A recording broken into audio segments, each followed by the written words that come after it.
देखिए, मौलाना मिर्ज़ा मोहम्मद अतहर साहब एक ऐसे ख़ानवादे के फ़र्द थे कि जिन्होंने इंसानियत की ख़िदमत की, वाक़यात करबला, इमाम हुसैन अलैहिस्सलाम की मज़लूमियत, हक़ व बातिल की जंग, उसके बारे में उनकी ज़िंदगी गुज़र गई। जो ज़बान उनकी थी, जो इल्म था, जो अखलाक़ था, वो मेरे ख़्याल से अब मिलना मुश्किल है। उनकी जो तक़रीर होती थी, उनकी जो मजालिस होती थीं, वो ऐसी होती थीं कि बच्चे से बच्चा वो समझ ले, और जो एक से एक काबिल फ़ाज़िल आलिम जो लोग हैं, वो ऐसे इशारे पेश करते थे कि पूरी हिस्ट्री आया हो जाए। आपने देख लिया कि उनकी क्या शख्सियत थी। ऑल इंडिया शिया पर्सनल लॉ बोर्ड के वो प्रेसिडेंट भी थे। हमेशा उन्होंने टेररिज़म के ख़िलाफ़ मिंबर रसूल से आवाज़ उठाई और हमेशा टेररिस्ट की मज़म्मत की। आज वो हमारे दरमियान नहीं हैं, लेकिन उनकी जो मजालिस हैं, जो उनकी तक़ारीर हैं, वो हम लोगों के ज़हन नशी हैं।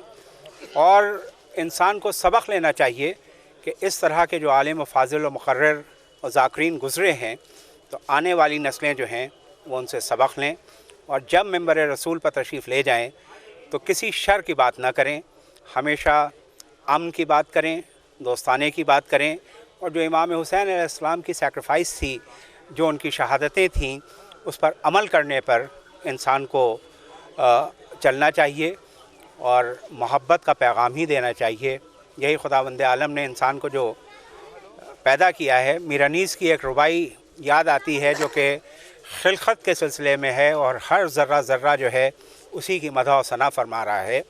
फरमाते हैं कि गुलशन में सबा को जुस्तजू तेरी है, बुलबुल की ज़ुबां पर गुफ्तगू तेरी है, हर रंग में जलवा है तेरी कुदरत का, जिस फूल को सूंघता हूँ बू तेरी है। और इसी सिलसिले से मीर बाबर अली अनीस सल्लल्लाहु अलैहि वसल्लम ने इंसान को एक मैसेज दी है कि जो इंसान इस मिट्टी से पैदा हुआ है, अल्टीमेटली उसको इस मिट्टी ही में मिल जाना है। उसके साथ कुछ नहीं जाएगा, सिर्फ़ जो कुछ जाएगा वो उसके आमाल हैं, उसका किरदार है, उसका अखलाक़ है, और जो अच्छी बातें हैं।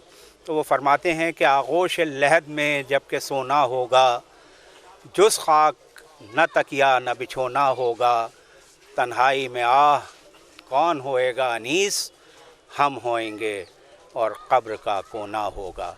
तो इससे हमें सबक लेना चाहिए, अपने आमाल, अपना किरदार, अपना जो अखलाक़ है उसको बरक़रार रखना चाहिए, और इस दुनिया में जो हमारी विलादत की बुनियाद है, यानी अमन व अमान, उसको कायम रखने की कोशिश करना चाहिए। तो हम सबको सदमा है, पूरी दुनिया मौलाना अतहर साहब क़िबला का सोग मना रही है, और जितना सोग मनाया जाए वो कम है। इनका रिप्लेसमेंट हो नहीं सकता। बहुत बड़ा सदमा है। बहुत बहुत शुक्रिया।